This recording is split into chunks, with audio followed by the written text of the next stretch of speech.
Selvi Fernandez, a student nurse from Mati Doctors College, and here to read for our administered precaution intervention. So first is procedure. Check the position order.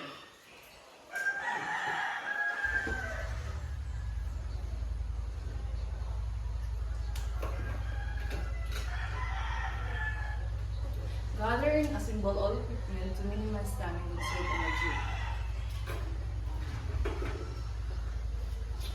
Wash hand properly to reduce the microorganism that may cause infection to the patient.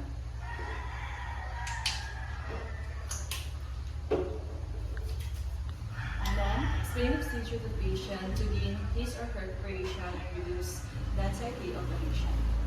So, good morning, ma'am. My name is Susan. I'm a student nurse from Mati Doctors College. I'm here today to perform the precautions and variations. Need na po ang preparation ng mga makuya. Instruct the patient to use the pragmatic breathing. These help patient to relax and widen the airway. Ma'am, mag-ask na ako sa imong preparation, ma'am, na pag-use of the pragmatic breathing, ma'am. Pag-use ako sa inyo. And then, position the patient in prescribed postural unit position. Spine should be straight according to pelvic expansion. The patient is positioned according to the lungs that is to be drained. Now, the position becomes a postural unit position. Lean forward right now. Lean forward.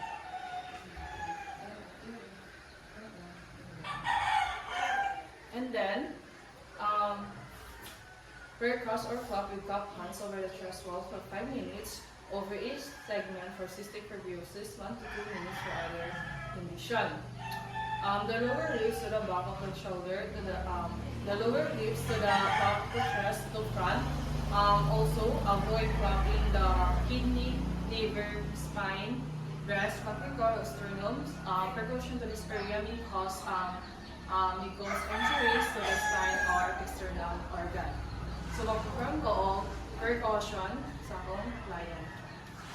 Mag-perform ko kung ano ang precaution. Lean forward lang na. Relax.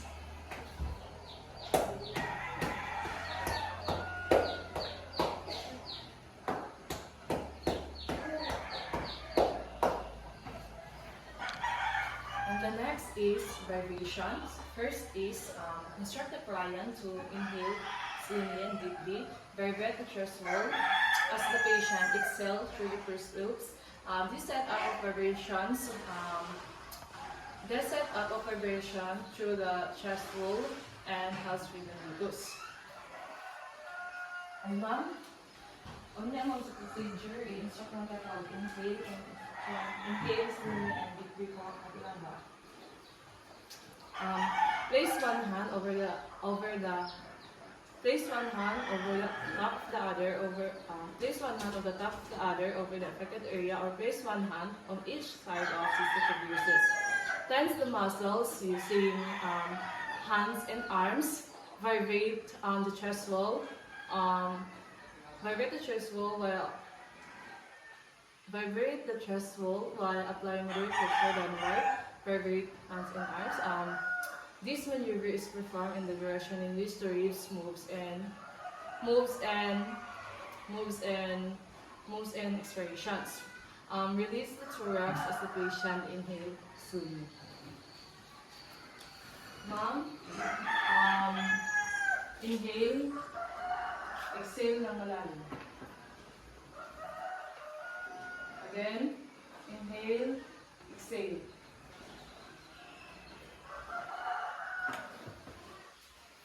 Allow the patient to rest for several minutes, and then listen to the stethoscope for breath changes. The appearance of bronchi and bronchi indicates the movement of air around the mucus in the bronchi.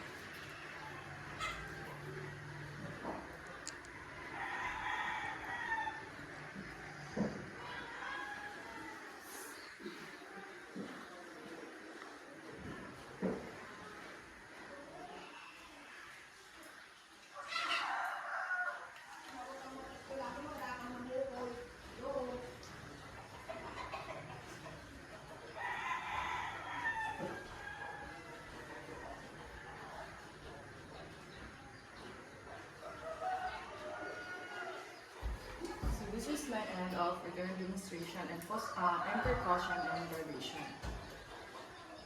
Oh.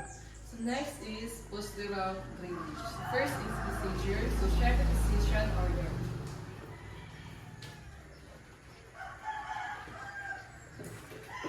Gather na symbol all repeated delay to save time and energy.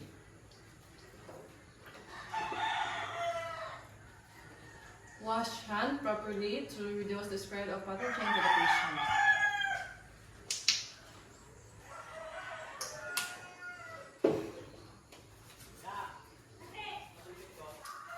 Identify and explain the procedure to the patient to gain his preparation and reduce the anxiety to the patient. So ma'am, good morning. I'm Assistant Vision and Assistant Nurse from Mati, the first college. Ma'am, may your name po? Age? Ma'am, mag-prefer ko postural drainage karon. Need na co-operation ng overall. Screen the patient if inward to maintain privacy, and then let the patient lay down to the tall table.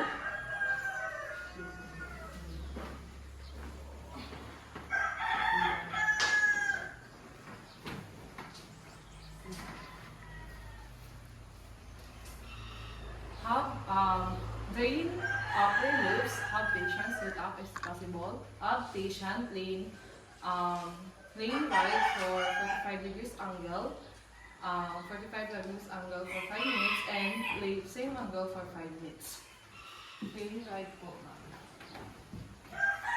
So let's assume it's already 5 minutes. So we need to proceed in the left side.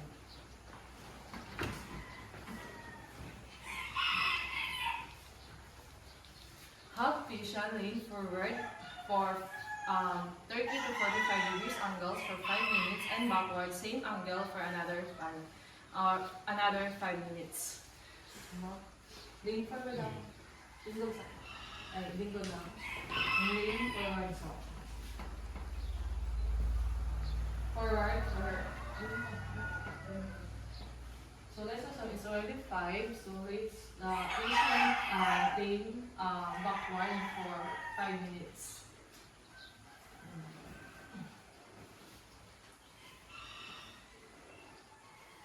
So let's assume it's already 5 minutes. So have patient lay on his abdomen back in both sides while in horizontal.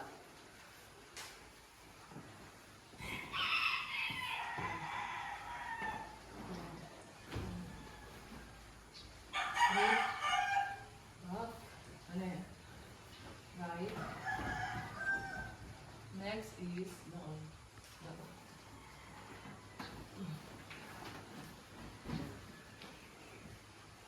So this is already 5 minutes and then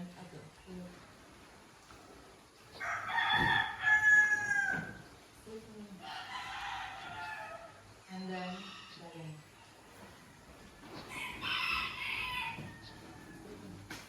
so drain lower lobes.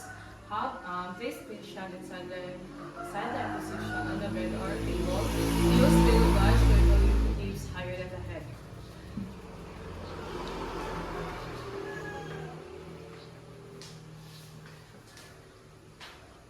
So have patient laying on his abdomen for each of the following 6 positions for 5 minutes, breathing deeply.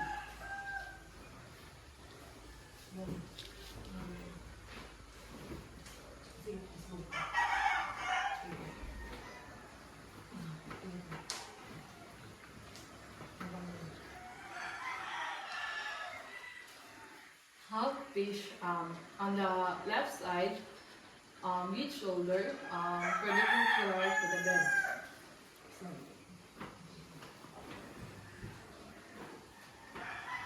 On the right side, mid shoulder. On the right side, mid shoulder. On the right side, mid shoulder is landed backward at 45 degrees angle for 5 minutes.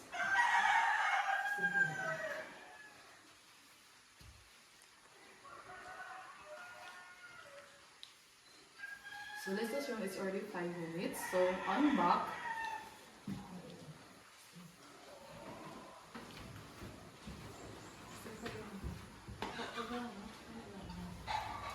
on On the right side, which software is standard backward at 45 degrees angle.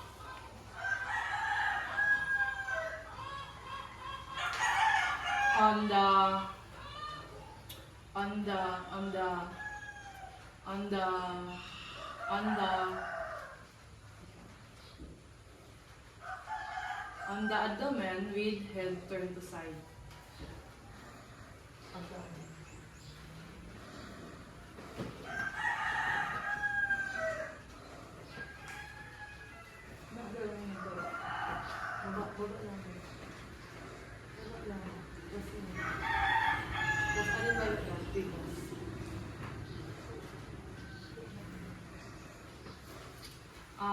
While still on the abdomen, palpation, cough to rise secretion.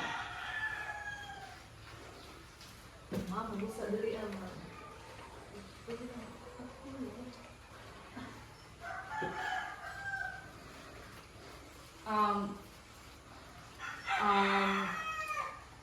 Provide patient kidney basin or specimen, kidney basin or MSS basin or sputum cup for the laboratory exam if indicated, and then allow the patient to rest and to rest.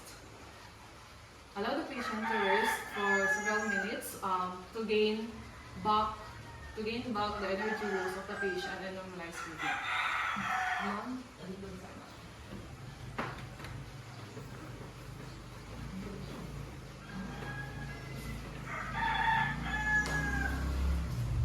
So let's assume the patient is already rest for several minutes. Cleanse the mouth, and then cleanse the aftercare to cleanse the mouth of the patient.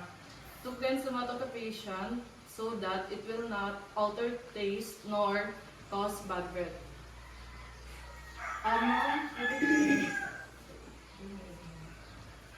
And then document the following: the position and the therapy,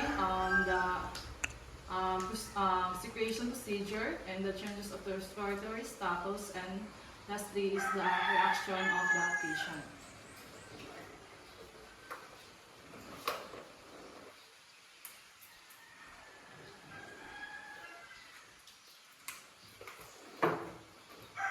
So this is my end of preparing demonstration.